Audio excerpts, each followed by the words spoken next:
इन दोस्तों, आप सभी का जिनका भी एमपी पुलिस फिजिकल है उन सभी को क्या क्या डॉक्यूमेंट लेकर जाना है, ये बहुत सारे डाउट्स होंगे आप लोगों के माइंड में। वो सारी चीज़ों को दूर करते हैं। रोजगार पंजीयन कब का होना चाहिए, क्या चीज़ें हैं, सारी जानकारी हम आपको वन बाय वन देते हैं। लेकर चलते हैं आपको ऑफिशियल वेबसाइट पर, जहाँ पर से ये डॉक्यूमेंट आपके पास अवेलेबल करवाया गया है कि क्या क्या दस्तावेज इन्हें लाने हैं। सारी चीज़ें वो आपको बताते हैं वन बाय वन। सबसे पहले तो आप देख सकते हैं कि यहाँ पर ये एडमिट कार्ड की पूरी लिंक अवेलेबल है। अगर आपने अभी तक एडमिट कार्ड नहीं देख पाया या आपको लिंक नहीं मिल पाई है तो आप डिस्क्रिप्शन बॉक्स पर जा सकते हैं और फिर वहाँ पर जाकर ये लिंक अवेलेबल है, वहाँ पर हमने आपके लिए अवेलेबल करवा दी है। तो वहाँ पर आप जाकर अपना एप्लीकेशन नंबर डाल के रोल नंबर डालकर और डेट ऑफ बर्थ के साथ अपना एडमिट कार्ड डाउनलोड कर सकते हैं कि आपका फिजिकल कब से कब तक है। ठीक है। और जब आप फिजिकल अपना एडमिट कार्ड ओपन करेंगे, जब आप यहाँ से सर्च करेंगे फिर आपका एडमिट कार्ड ओपन होगा तो वहाँ पर नीचे लिखा हुआ है इंपॉर्टेंट इंस्ट्रक्शन। वहाँ से आप जब क्लिक करेंगे, ठीक है, आपका जो डाउनलोड करेंगे तो यहाँ पर लिखा हुआ इंपॉर्टेंट इंस्ट्रक्शन, आप उसे डाउनलोड करेंगे तो आपके सामने कुछ इस तरह का पीडीएफ खुलकर आएगा। चलिए, जो कि हमने पहले से यहाँ पर डाउनलोड करके रखा हुआ था तो आपको वन बाय वन दिखा देते हैं। यहाँ पर तो सारी डिटेल्स दी हुई है कि आरक्षक परीक्षा भर्ती के लिए हमने फिजिकल वो किया हैगा और यहाँ पर डेट दे दी कि 9 तारीख से फिजिकल चालू होगा, 5 तारीख तक फिजिकल चलेगा। ठीक है। और यहाँ पर 6 सेंटर के जो नाम दिए गए थे वही सेंटर के नाम हमने आपको पहले ही बता दिए थे वीडियो बनाकर, भोपाल, इंदौर, जबलपुर, ग्वालियर, उज्जैन और सागर। यहाँ पर 6 जगह आपका फिजिकल होगा और कहाँ कहाँ होगा ये उसके एड्रेस दे दिए हुए हैं। तो आई होप कि आपको क्लियर हो गया होगा। और साथ ही साथ यहाँ पर ये भी याद रखिए कि लगभग 5000 उम्मीदवारों को, कैंडिडेट को बुलाया जाएगा, जिसमें डेली टोटल मतलब एक सेंटर में, ठीक है, यहाँ पर आप मानकर चलिए क्योंकि 5 गुना बोला ना तो 6000 का 5 गुना 30 हुआ, तो 30,000 लोगों को 6 सेंटरों में बांट दिया गया है 5-5 हज़ार के स्लॉट पे कि भोपाल में 5000, सब जगह 5-5 हज़ार कैंडिडेट जाएंगे। और डेली पर डे कितने कैंडिडेट जाएंगे तो पर डे 200 कैंडिडेट जाएंगे। ठीक है। 6:30 बजे आपकी रिपोर्टिंग टाइम दिया हुआ है, तो आप यहाँ देख सकते हैं कि 6:30 बजे आपकी रिपोर्टिंग टाइम हो गई है। फिर यहाँ पर देखते हैं शारीरिक दक्षता परीक्षा हेतु बुलाए गए उम्मीदवारों के संबंध, ये सारी चीज़ें तो हो गया। और भी कह दिया गया कि आपको जो भी इंस्ट्रक्शन देने होंगे वो अपनी वेबसाइट पर, ये पुलिस विभाग को कह दिया गया कि पुलिस विभाग को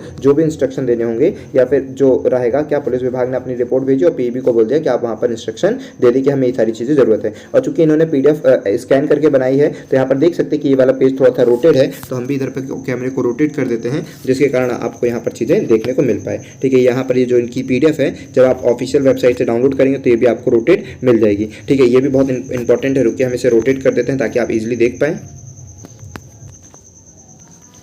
चलिए, अब हमने आपके लिए यहाँ पर उसका स्क्रीनशॉट ही ले लिया क्योंकि रोटेट होने में प्रॉब्लम आ रही थी, तो हमने आपके सामने स्क्रीनशॉट ले लिया ताकि आपको सारी चीज़ें डिटेल्स प्रॉपरली दी जा सके। तो आप यहाँ पर देख सकते हैं, बाकी सारी चीज़ें उतना इंपॉर्टेंट नहीं है। ऑनलाइन परीक्षा में सफल उम्मीदवार वेबसाइट से अपना सूचना पत्र डाउनलोड कर निर्धारित शारीरिक प्रवणता, मतलब आप अपना एडमिट कार्ड डाउनलोड कर लीजिए वेबसाइट से और जो डेट और जो टाइम आपको दिया गया है उस डेट और टाइम पर पहुँच जाइए। वो डेट और टाइम आपका चेंज नहीं होगा किसी भी परिस्थिति में। यहाँ पर ये सारी चीज़ें यहाँ पर मेंशन कर दी गई है। उसके बाद क्या है, जो इंपॉर्टेंट दस्तावेज आपको डॉक्यूमेंट लेकर जाना है जिसका आपका मेन उद्देश्य है, यहाँ पर देखिए क्या क्या है। सबसे पहले आपको आधार कार्ड लेकर जाना है, उसके बाद 10th और 12th की मार्कशीट। ठीक है। याद रखिए कि आपको आधार कार्ड लेकर जाना है, ये बहुत जरूरी चीज़ है आपके लिए। आधार कार्ड, 10th 12th की मार्कशीट लेकर जाना है और भी जो भी आपने लगाया, जैसे मान लीजिए कई लोग रेडियो ऑपरेटर के लिए माने या जो भी आपने दस्तावेज लगाया हुआ है वो सभी दस्तावेज आप लेकर जरूर जाइएगा। आप अपने फॉर्म पर देख लीजिएगा कि आपने क्या क्या भरा, हो सकता है कॉलेज भरा होगा, जो भी चीज़ आपने भरी है वो सारे डॉक्यूमेंट आपको लेकर जाने ही होंगे। ठीक है। मैक्सिमम 10th 12th मांगता है तो 10th 12th ही भरते हैं,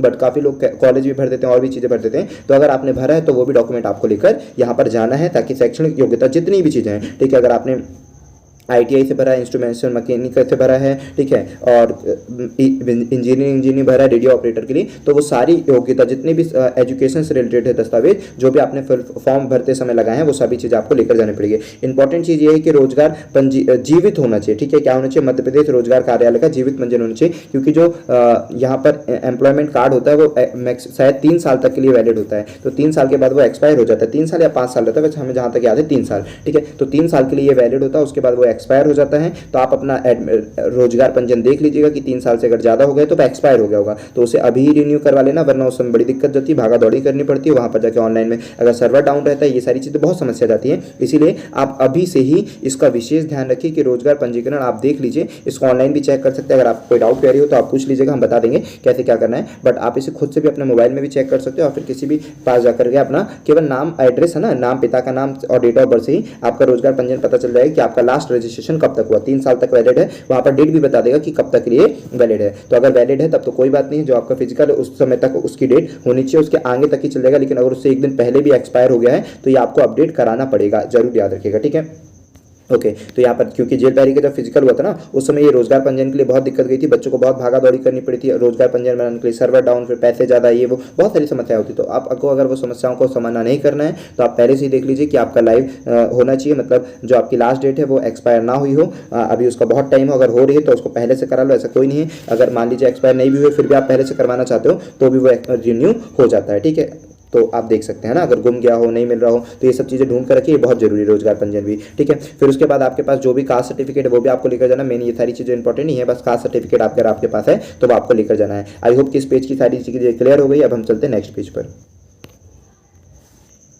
चलिए अब यहाँ पर आते हैं, यहाँ पर देखते हैं क्या क्या ऐसी चीज़ें हैं। प्रमाण पत्र, फिर उसके बाद क्या स्वयं से, फिर उसके बाद जिन लोग एक्स सर्विस मैन है वो एक्स सर्विस मैन ले जाइए, जिनको एजुकेशन में वो हुआ है, ठीक है, मतलब सारी चीज़ें। ये फिर आपके लिए उतना ज़्यादा इंपॉर्टेंट नहीं है, ये उन लोगों के लिए इंपॉर्टेंट है जो मतलब पहले से विभाग में है, कोई अलग से डिग्री डिप्लोमा है, उनके लिए वैलिड है। ये आप लोगों के लिए खास इंपॉर्टेंट नहीं है, बट आपके लिए जो जो चीज़ें थी वो हमने बता दी है। और साथ ही साथ हमने बताया कि फर्स्ट डे हमारा फिजिकल रहेगा, तो उस दिन हमको जो भी जानकारी आपको एक्स्ट्रा लगेगी कि ये जानकारी आपको देना बहुत जरूरी है तो हम आपको जरूर दे देंगे। आप चैनल को सब्सक्राइब कर लीजिएगा, ठीक है, ताकि हम जो भी अपडेट डालें सबसे पहले आप तक पहुंच जाए, जिसने भी जो भी रिक्वायरमेंट होगी वो। और हमने कहा भी है कि आप कमेंट जरूर कर दीजिए कि आपको और कौन कौन सी जानकारी चाहिए। उसके बाद क्या बोल रहे हैं, भूतपूर्व सैनिक मतलब एक्स सर्विसमैन के लिए ये हो गया कि उनको सर्टिफिकेट चाहिए, ये सारी चीज़ें, ठीक है। और ये सारी चीज़ें जो विडो हैं कि तलाकशुदा हैं उनके लिए, है ना, तो ये सारी चीज़ें वहाँ पर जो भी, ये सब आप लोगों के लिए उतना इंपॉर्टेंट नहीं है, ठीक है। ये सारी चीज़ें जो है रहेगी, आप यहाँ पर देख सकते हैं जिनको विक्रम पुरस्कार ये सारी चीज़ें मिली हुई वो विक्रम पुरस्कार पर ले जाएं, ठीक है। जन्म प्रमाण पत्र, अगर विद्यार्थी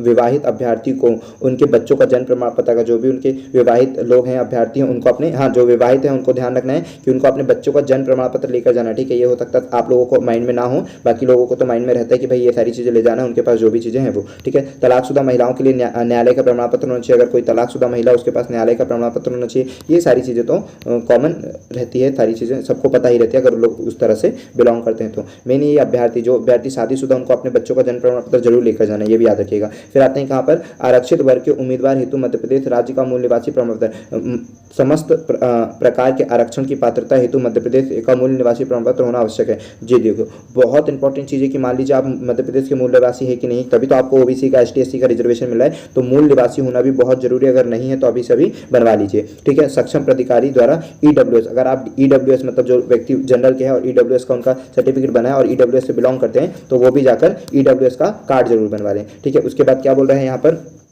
उम्मीदवार मूल दस्तावेज को और उसी क्रम में उनकी स्वयं, हाँ तो देखिए यहाँ पर ना सीक्वेंस, हालांकि वहाँ पर भी लोग सिखाते हैं, बार बार अनाउंसमेंट करते हैं, वहाँ पर बाहर एक बैनर लगा देते हैं, क्योंकि बार बार परेशानी हो जाती है। क्या होता है, क्योंकि 1 बाय 1 जब डॉक्यूमेंट चेक होते हैं तो बार बार परेशानी होती है आगे पीछे एडजस्ट करने के लिए, तो वहाँ पर पूरा वो सीक्वेंस कर देते कि पहले नंबर पर आपका 10th की सर्टिफिकेट, तो इन्होंने बता ही दिया पहले कि जिस तरह से ऊपर जो हमने अपने पढ़े हैं, जिस तरह से इंस्ट्रक्शन दिया उसी तरह से आप इसके 2 सेट बनाकर जरूर ले जाना, ठीक है। जनरली एक ही लगता है बट 2 सेट आपको लेकर जरूर जाना है, ठीक है। तो यहाँ पर जो भी ऊपर इंस्ट्रक्शन दिया हुआ है उसके अकॉर्डिंग आप पूरा अरेंज कर लीजिएगा अपने डॉक्यूमेंट, और फिर स्टेपलर मार दीजिएगा, फिर जो भी रखना है रख लीजिएगा। और साथ ही साथ स्टेपलर, पेन, गम है ना, ये सारी चीज़ें आप जरूर लेकर जाइएगा अपने बैग में, फोटो एक्स्ट्रा ले जाइएगा, ओके।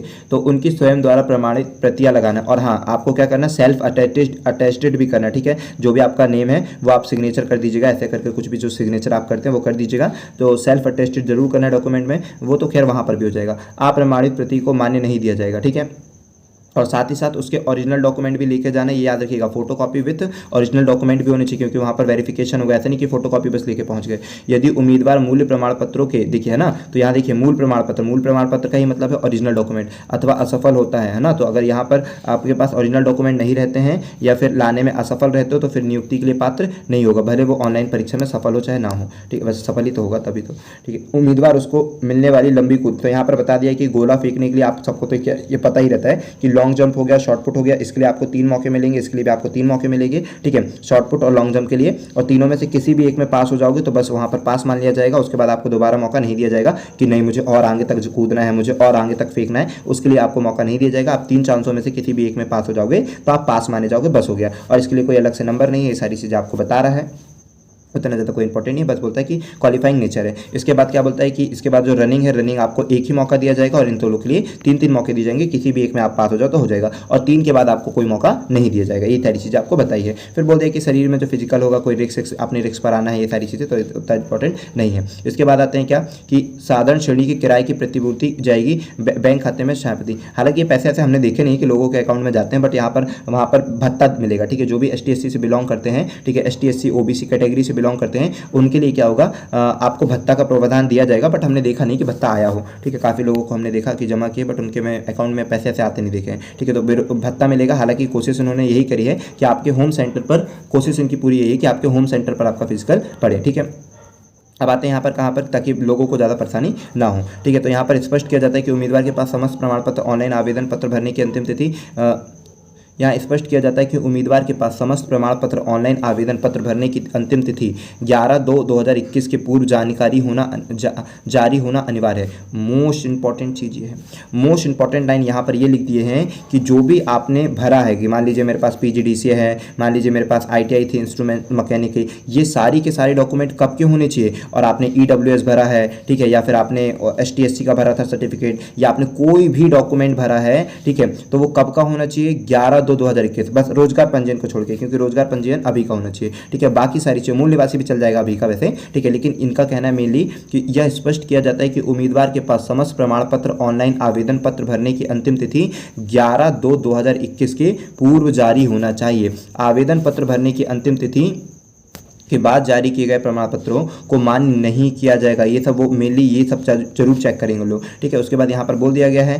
कि यहाँ पर क्या बोल रहे हैं, 3 विधाओं में होगी, बोलता है कि रनिंग 1 में होगी और बाकी सब 3 में, ठीक है। तो 800 मीटर की दौड़ होगी, फिर लंबी कूद होगी, फिर गोला फेंकेंगे, ठीक है, उत्तीर्ण हो जाओगे फिर तीनों विधाओं में, और बोल दिया कि केवल क्वालिफाइंग नेचर, इसके लिए कोई अलग से नंबर नहीं दिया जाएगा। हाँ, सबसे मेन हमने कहा था कि देखिए GD और रेडियो, ठीक है, GD वालों में और रेडियो वालों में अलग अलग क्राइटेरिया है, तो इस क्राइटेरिया को जरूर फुलफिल करें। देख लेते हैं क्या क्या अलग अलग चेंजेस है। तो यहाँ पर जैसे कि आप सभी को मालूम है कि जो मेल हैंगे उनको 2 मिनट 45 सेकंड में 800 मीटर की रनिंग करना है, गोला फेंकना है 19 फीट, गोले का जो वेट होगा वो 7.260, ठीक है। मतलब आप ऐसा बोल सकते हो कि क्या बोल सकते हो यहाँ पर, 7.5 किलो से कम, हालांकि आपको वेट देख लीजिए, 7.260 ग्राम का वेट होगा, और एक्यूरेट इतना होगा, इससे ज़्यादा भी नहीं होना चाहिए, इससे कम भी नहीं होना चाहिए, ठीक है। लंबी कूद में सफल होने के लिए तय दूरी जो 13 फीट, मिनिमम आपको 13 फीट कूदना है, इससे ज़्यादा कूद जाओगे तो ऐसा कोई नंबर नहीं मिलेगा, बट हाँ वो भी आपका पास रहेगा, और इससे कम कूदोगे तो बिल्कुल नहीं। फाउल वाउल भी आप बिल्कुल देखिएगा, अच्छी तरह से करिएगा, ठीक है। तो रनिंग हो गया, गोला फेंक हो गया, ये हो गया। फिर महिलाओं के लिए होगा 4 मिनट मिलेगी, 800 मिनट की रनिंग, और इनको जो गोला फेंकना वो केवल 15 फीट, और वजन है 4 किलो का गोला। लॉन्ग जंप इनको केवल 10 फीट करनी है। जो एक्स सर्विसमैन है इनको बढ़िया भी टाइम 3 मिनट 15 सेकंड, और होम गार्ड के लिए भी इनको दिया गया है 3 minute 15 second. Home ex serviceman के लिए दिया है 15 फीट गोला, होम गार्ड के लिए 17 फीट गोला है। और यहाँ पर एक्स सर्विसमैन के लिए बात की जाए तो 10 फीट लॉन्ग जंप है, और होम गार्ड के लिए बात की जाए तो 12 फीट लॉन्ग जंप इनको रखी गई है।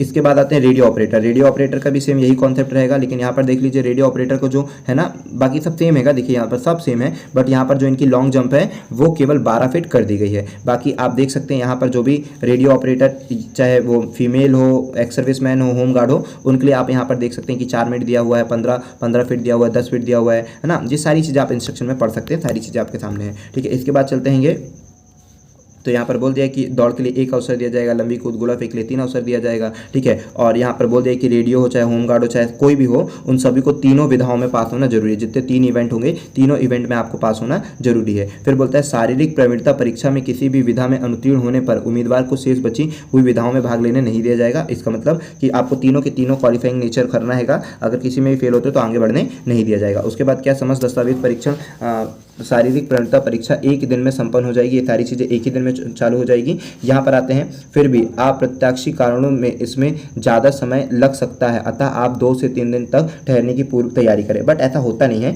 एक ही दिन में, एक दिन में क्या 2 से 3 घंटे आप मानकर चलिए कि 2 से 3 घंटे में ये सारी प्रोसेस हो जाती है। अब कई लोग क्रिटिकल केस होता है, कईयों का अलग अलग मैटर होता है, इसलिए ये बोल दिया जाता है कि 2 से 3 दिन लग सकता है, तो आप उसकी व्यवस्था के साथ आएँ, ठीक है। बट ऐसा होता नहीं, 2 से 3 घंटे 4 घंटे में पूरा हो ही जाता है। यदि किन्हीं अपरिहार्य कारणों से परीक्षा के दिनांक, समय व स्थानों में परिवर्तन की जाती है तो इसकी सूचना परीक्षा केंद्र के नोटिस पर चस्पा की जाएगी। ठीक है। अगर आपको कोई भी दिक्कत जाती है या फिर चेंज करता है कोई भी किसी भी कारण से कि भाई ये हो गया वो हो गया, जैसे बरसात हो जाती थी, ठीक है, बरसात के समय कब फिजिकल हुआ करता था, तो वहाँ पर पहले ही आपको इंस्ट्रक्शन दे दिया जाता है। वो बता रहे हैं कि वहाँ पर इंस्ट्रक्शन दे दिया जाएगा अगर ऐसा कोई चेंजेस लोग करते हैं तो। बट ऐसा नहीं होता है, अभी सही चलेगा।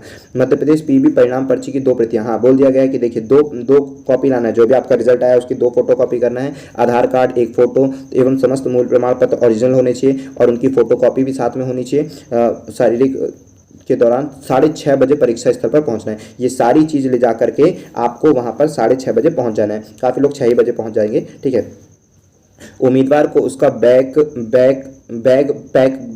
ठीक है। तो आप जो भी उम्मीदवार है केले, सेब, अनानास, जे वो क्या क्या लेकर जाते हैं वो सारी चीज़ें आपको बैग लेकर जाने मिलेगा। टिफिन सब ले जाने मिलेगा। जो भी आप ले जाना चाहते हैं सब चीज़ें आपको ग्राउंड में ले जाने मिलेगा। इवन कि मोबाइल भी लोग ले जाते हैं, लेकिन वहाँ पर कहा गया कि मोबाइल का उपयोग प्रतिबंधित रहेगा, बट काफ़ी लोग मोबाइल भी ले जाते हैं, ठीक है। तो यहाँ पर आते हैं ये सारी चीज़ें हो जाएगी। और अगर कोई भी सामान उनका घूमेगा तो उनकी खुद की जिम्मेदारी रहेगी, ऐसा बोला है, बट उतना कोई इंपॉर्टेंट नहीं है। अब ग्राउंड में एक बार प्रवेश देने के बाद ग्राउंड से बाहर जाने की अनुमति समस्त विधाओं को समाप्त होने के बाद ही दी जाएगी। अतः देखिए, अगर जब आप एंट्री कर लेते, जब आपका डीवी हो जाता है, मेन मान के चलिए कि डीवी, अगर आपका डीवी हो गया तो फिर जल्दी आपको नहीं बाहर जाने दिया जाएगा, ठीक है। अगर डीवी हो जाता है तो डीवी के पहले तक आपको जाने शायद मिल जाता है ना। अभी तक जो हुआ है डीवी के पहले लोगों को जाने दे देते हैं, लेकिन डीवी अगर हो जाए फिर उसके बाद आपको जाने नहीं मिलता है। फिर तीनों इवेंट होने के बाद ही आपको जाने मिलता है, ठीक है। तो ये सारी चीज़ें आप क्लियर हो गई होगी। और भी कितना है भाई इंस्ट्रक्शन जरा देख लें। चलो बस यही 2 इंस्ट्रक्शन और बचा है, देख लेते हैं, बस जल्दी से बता देते हैं। शारीरिक प्रवीणता परीक्षा में भाग लेते समय उम्मीदवार शालीनता को ध्यान रखें। हो गया ये, मतलब मेन ये है कि आप अपनी टी-शर्ट लेकर जाए, ऐसा नहीं कि कोई कैसे भी दौड़ जा रहा है, ठीक है, कुछ भी कोई भी पहना हुआ ऐसा। तो बोला कि उचित वेशभूषा, है ना, बिल्कुल अच्छा प्रॉपर टाइप में, कि अब क्या ही बोलें कि क्या क्या बहुत सारे बंदे अलग अलग टाइप के होते हैं, तो कोई कहीं पे भी दौड़ जाता है, किसी भी पोशाक में दौड़ जाता है। तो बढ़िया बता दिया कि लोअर टी-शर्ट अच्छी तरह से पहना हुआ बढ़िया से आकर दौड़िए। बट ऐसा कोई जरूरी नहीं है, आपको जो सूटेबल लगे आप उसमें दौड़ सकते हैं। बट इन्होंने कह दिया है कि अगर आप शॉर्ट्स पहन सकते हैं, पैंट पहन सकते हैं, टी-शर्ट पहन सकते हैं, जो भी आप अपने साथ लेकर जाएं तो वो सभी चीज़ें पहन कर आइएगा उचित वेशभूषा में, ठीक है। ऐसे बाबा बच के बच जाएगा। बाकी ऐसा कोई इशू नहीं है, आप जो भी पहन के जाइए आपको रनिंग करने वहाँ पर दिया जाएगा। शारीरिक दक्षता चयन में विभिन्न चरणों में आधार KYC, और हाँ कई लोगों का डाउट होता है कि शूज़ में, तो वो आपकी चॉइस पर होता है, चाहे शूज़ पे दौड़ना दौड़िए या फिर विदाउट शूज़ दौड़ना है तो भी दौड़िए, आपके ऊपर डिपेंड करता है, जैसा आपको उचित लगता है वैसा। शारीरिक दक्षता चयन के विभिन्न चरणों में आधार KYC स्थापना कराया तथा सबसे जरूरी यह है कि आप ना एक बार क्या कर लीजिएगा, आप लोगों को बिल्कुल भी रिस्क ना हो, कोई भी परेशानी ना हो, तो आप अपना आधार कार्ड जरूर चेक कर लीजिएगा, जो आधार कार्ड है, क्योंकि इसी से आपका वेरिफिकेशन होता है। काफ़ी लोगों का आधार कार्ड लॉक होता है, ठीक है। तो यहाँ पर बोल दिया गया है कि शारीरिक दक्षता चयन के विभिन्न चरणों में आधार KYC सत्यापना कराया जाएगा, अतः अपना आधार कार्ड साथ लेकर आएं। साथ ही अभ्यर्थी यह भी सुनिश्चित करें कि उनका आधार नंबर उनके द्वारा लॉक ना कर दिया गया हो। क्या होता है कि काफ़ी लोगों के आधार कार्ड में कोई ना कोई दिक्कत जाती है जिससे उनका आधार कार्ड कोई ओपन नहीं कर सकता है, ठीक है। काफ़ी लोग ऐसा होता है, तो फिर ऐसा अगर रहेगा तो फिर दिक्कत रहेगी। मान लीजिए मोबाइल नहीं, OTP नहीं जा रहा, ये सारी चीज़ें, तो आप पहले से ही अपना आधार कार्ड चेक करवा लीजिएगा कि आपके आधार कार्ड में OTP, मतलब कि आपका आधार कार्ड चालू है कि नहीं है चालू। वैसे आप ये मानकर चलिए कि 90 से 95% सबका चालू रहता है। बाकी काफ़ी लोग ऐसे होते हैं, जैसे 2-3% ऐसे लोग हो जाते हैं जिनका किसी कारणवश से लॉक हो जाता है, तो फिर वहाँ पर बड़ा इशू जाता है, थोड़ी परेशानी होती है, ठीक है। तो इसीलिए आप किसी भी परेशानी का सामना ना करना चाहो तो आप अपने आधार कार्ड को जरूर चेक कर लीजिएगा कि लॉक है कि अनलॉक है। वैसे सभी का सही रहता है, ऐसा कोई दिक्कत की बात नहीं, बट इन्होंने इंस्ट्रक्शन में ऐसा कुछ कहा है तो वो हमने आपको बता दिया। तो आप देख सकते हैं ये पूरा इंस्ट्रक्शन यहाँ पर खत्म हो गया, शुरू से लेकर हमने आपको अंत तक बता दिया है। फिर भी अगर कोई डाउट, कोई भी क्वेरी रहती है तो आप जरूर कमेंट बॉक्स पर कमेंट करके पूछ सकते हैं, हम आपकी सारी समस्याओं का समाधान बताते हैं। और इसके बाद क्या होता है मेन, और चैनल को जरूर सब्सक्राइब कर लीजिएगा, ताकि जो हम आपको सबसे पहले अपडेट देते जाएंगे, कैसा क्या रहा माहौल, कैसी क्या चीज़ें हैं, सारी चीज़ें हम आपको बताएंगे, उसका आपको जल्द से जल्द ज़्यादा से ज़्यादा बेनिफिट मिले। और इस वीडियो को सब तक शेयर कर दीजिए ताकि कोई भी डॉक्यूमेंट मिस ना हो। जो भी हमने आपको कहा है उसका विशेष ध्यान रखिए। आई होप कि आपकी सारी डाउट, सारी क्वेरी क्लियर हो गई हो। फिर भी कोई